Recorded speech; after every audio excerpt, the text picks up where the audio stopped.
అందరికీ నమస్తే. Happy Sunday. ఈరోజు మన డే 181. మార్నింగ్ 4:00 లేసాను. లేచిన తర్వాత half an hour meditation complete చేసుకున్నా ఫ్రెష్ అప్ అయ్యి. సో, మెడిటేషన్ అయిపోయిన తర్వాత 48 లాస్ ఆఫ్ పవర్ బుక్ చదువుతున్నాననమాట. సో, సండే గదా! అకాడమీ లేదు. సో, స్ట్రెయిట్‌గా సెలూన్‌కెళ్ళిపోయినా. చాలా టైం వేస్ట్ అయిందక్కడ. చాలా అంటే చాలా టైం వేస్ట్ అయింది. మోర్ దెన్ 2 ½ అవర్స్ ఎళ్ళిపోయింది. సో, జిమ్ క్లోజింగ్ టైమ్‌కెళ్ళినా. స్టార్టింగ్ వార్మప్ చేసిన తర్వాత 80 బర్పీస్ చేసినా. 20/4 20 సెట్స్ లాగా. మీరు కూడా బర్పీస్ చేయండి. హోమ్ వర్కౌట్ అయిపోతది. తర్వాత హ్యామర్ స్లామ్స్. బాగా కష్టమైతుంది. కానీ జిమ్ టైం క్లోజ్ చేస్తారనేసి ఫాస్ట్‌గా చేయాల్సొస్తుంది వర్కౌట్. సండే గదా! చాలా ఆయాసం వస్తుంది చేస్తుంటే. కానీ ఎండ్యూరెన్స్ ఇంకా పెరగాలి. సో, ఎండ్యూరెన్స్ పెరగడం కోసం రన్నింగ్ గూడా చేస్తున్నా. మీరు అక్కడ నేను చేసే రన్నింగ్ స్పీడ్ గెస్ చేయండి అట్‌లీస్ట్. అంటే చూసి కమెంట్ డౌన్ ఎంత రన్నింగ్ చేస్తున్నా అనేది. సో, నా బాడీ మీద స్వెట్ చూడండి. ఫుల్ స్వెట్ అనమాట. ఫస్ట్ టైమ్ ఎప్పుడు నేనింత రికార్డ్ చేయలేదు స్వెట్‌ని గూడా. అంతే ఎందుకంటే జిమ్ క్లోజ్ చేశారంటే తక్కువ టైంలో ఎక్కువ ఇంటెన్స్‌గా చేశా వర్కౌట్. సో, జిమ్ అయిపోయింది. ఇంటికి స్టార్ట్ అయిపోతున్నాను. అకాడమీ లేదు గదా! సో, అకాడమీ, జిమ్ 2 ఇక్కడే చేసినా అనమాట. సో, ఇంటికొచ్చేసి మార్నింగ్ ఏదైనా టాపిక్ ఎక్స్‌ప్లెయిన్ చేసినా. అండ్ వీడియో గూడా అప్‌లోడ్ చేసినా. చూడకపోతే చూడండి. That's all for today. Take care everyone. అందరికీ నమస్తే. Thank you for coming back to the channel again. ఛానల్‌కి మళ్ళీ వచ్చినందుకు thank you. Firstly happy Sunday అనమాట. ఈరోజు మన డే 181 ఆఫ్ 369. ఈరోజు మనం 48 laws of power book by Robert Greene. ఈ బుక్‌లో లా నంబర్ 24 డిస్కస్ చేయబోతున్నాం అనమాట. లా నంబర్ 24 చాలా చాలా ఇంపార్టెంట్. ప్రతి ఒక్కరికి చాలా అంటే చాలా ఇంపార్టెంట్. ఎందుకంటే ఇది ఏదో నేర్చుకొని మనం ఏదో అప్లై చేయాలి అని కాకుండా ఇది మనకు ఒక రకమైన బిహేవియర్ స్కిల్ అనమాట. అంటే మనము when we go to in the public places, అంటే ఫంక్షన్స్ గాని, పబ్లిక్ ప్లేసెస్‌కి ఎక్కువ క్రౌడెడ్ ఉన్న ప్లేసెస్‌కెళ్ళినప్పుడు అక్కడ మనం ఈ పవర్ టాక్టిక్స్‌ని ఎట్లా యూజ్ చేయాలనే ఒక బిహేవియరల్ టెక్నిక్స్ అన్నమాట ఇవి. డెఫినిట్‌గా చాలా హెల్ప్‌ఫుల్‌గా ప్రతి ఒక్కరికి యూజ్ అయ్యేటివి. దీనివల్ల చూసే వాళ్ళకి మనం చాలా క్వాలిటీగా కనబడతాం. చూసే వాళ్ళకి మనం చాలా ఎఫెక్టివ్‌గా కనబడతాం.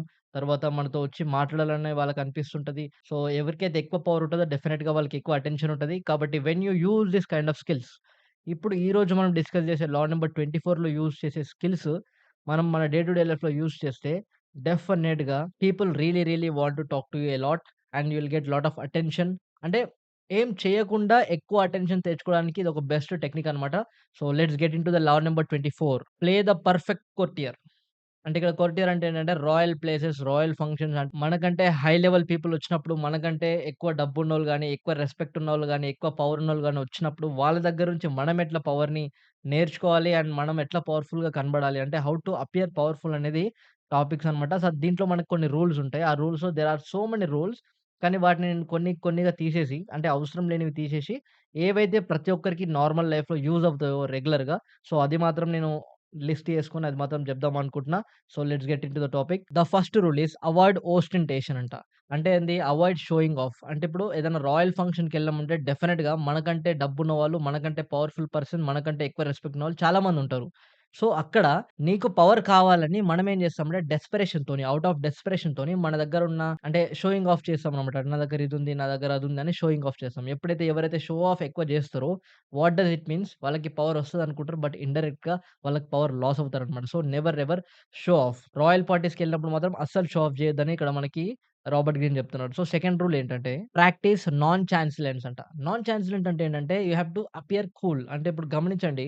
ఫర్ ఎగ్జాంపుల్ నాకు ఇప్పటివరకు ఎప్పుడూ ఒక మంచి రాయల్ పార్టీకి, ఒక మంచి పెద్ద ఫంక్షన్‌కి నాకు ఇన్విటేషన్ రాలేదనుకోండి ఫర్ ఎగ్జాంపుల్. సో, నేను కొత్తగా ఎళ్ళినా. సో, ఫస్ట్ టైమ్ ఎళ్ళినప్పుడు అక్కడ నేను ఎట్లా కనపడతా? అరే! ఇది బావుంది, అది బావుంది అని కొంచెం బిత్తగా చూడడం, జనాల్నంతా ఇలాగే చూడడం, వాళ్ళేదైనా మంచి డ్రెస్ ఏసుకుంటున్నప్పుడు వాళ్ళనే అట్లా కొంచెం డెస్పరేట్‌గా చూడడం. అంటే మనకి ఎప్పుడు ఎక్స్‌పీరియన్స్ లేనట్టు బిహేవ్ చేయడం అన్నమాట.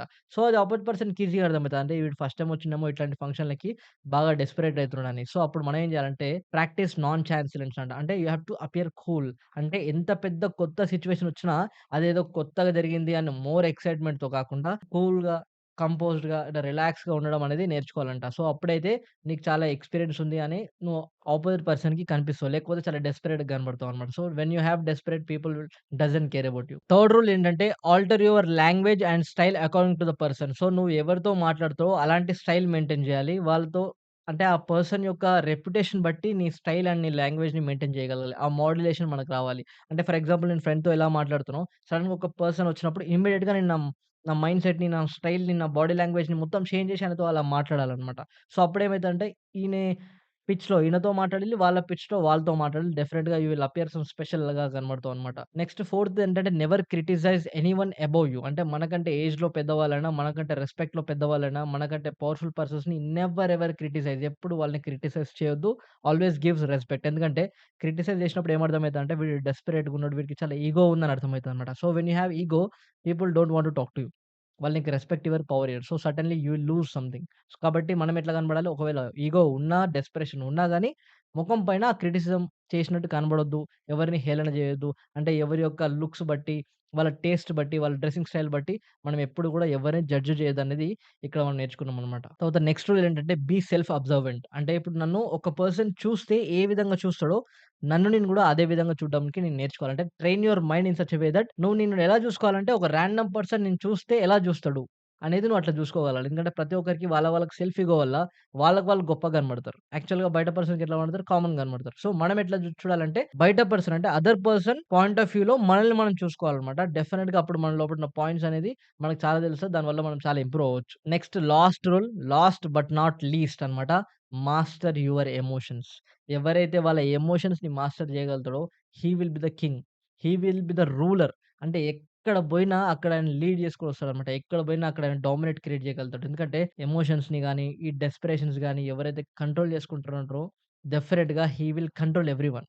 మనం గమనించండి. ఫర్ ఎగ్జాంపుల్ అక్కడ ఒక చావవుతుంది. ఓకేనా? అందరూ కూర్చొని ఏడుస్తుంటారు. ఒక పర్సన్ కూర్చొని ఏడవడు. అంటే ఆయనకి ఏడుపు రాదని కాదు. ఆయనకి ఏడుపొస్తుంటది. బట్ ఆ ఏడుపుని కంట్రోల్ చేసుకొని సైలెంట్‌గా కూర్చుంటాడు. సో, అక్కడ ఏడ్చే వాళ్ళంతా బాధేందంటే, ఆళ్ళు ఏడుస్తున్నారని బాధ గాదు. వీడెందుకు ఏడుస్తలేడన్న ఆలోచన వాళ్ళ లోపటొస్తదనమాట. అంటే అక్కడ చూడండి ఇన్‌స్టంట్‌గా అంతమంది అటెన్షన్‌ని గ్రాబ్ చేయగలిగాడు. సో, ఎవరైతే వాళ్ళ ఎమోషన్స్‌ని కంట్రోల్ చేయగలుగుతారో సోక్రటీస్ కూడా ఇదే చెప్పారు. మార్కస్ అరేలియస్ కూడా ఇదే చెప్పారు. పెద్ద పెద్ద వాళ్ళు కూడా ఇదే చెప్పారు.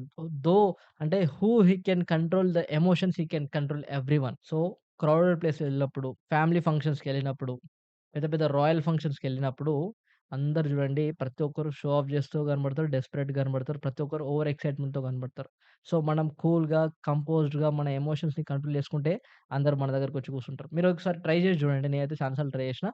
బట్ మీరు కూడా ట్రై చేసి చూడండి. డెఫినిట్‌గా హెల్ప్‌ఫుల్ ఉంటది. అంటే ఈ బుక్ నేను ఫస్ట్ టైమ్ చదవట్లేదు. సెకండ్ టైమ్ అంతే. ఇంతకుముందుకు ఆల్రెడీ చదివినా కాబట్టి, ఇప్పుడు ఈ ఛాలెంజ్‌లో మళ్ళీ చదువుదాం అనుకుంటున్నా కాబట్టి, నాకు ఇంకొంచెం బెటర్‌గా అండర్‌స్టాండింగ్ అవుతదని. So, I already read this book and already applied this somewhere else. So, that's all.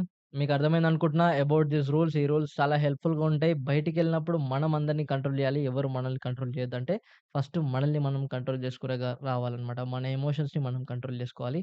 So, చాలా చాలా హెల్ప్‌ఫుల్‌గా అనిపించింది. నేను చెప్పడం నాకు చాలా హ్యాపీగా ఉంది ఈ కాన్సెప్ట్‌ని. ఒక బిహేవియరల్ కాన్సెప్ట్ అన్నమాట. అందుకనే మన ఫేషియల్ స్ట్రక్చర్‌ని, మన స్మైల్‌ని, మన బాడీ లాంగ్వేజ్‌ని, మన గెస్చర్స్‌ని ప్రతి ఒక్కటి మన కంట్రోల్‌లో ఉండాలి. అప్పుడే మనం అందరిని కంట్రోల్ చేయొచ్చన్నమాట. అప్పుడే you will demand the respect and power from the people. That's all. That's all for today. Jai Hind. See you all. Take care, everybody.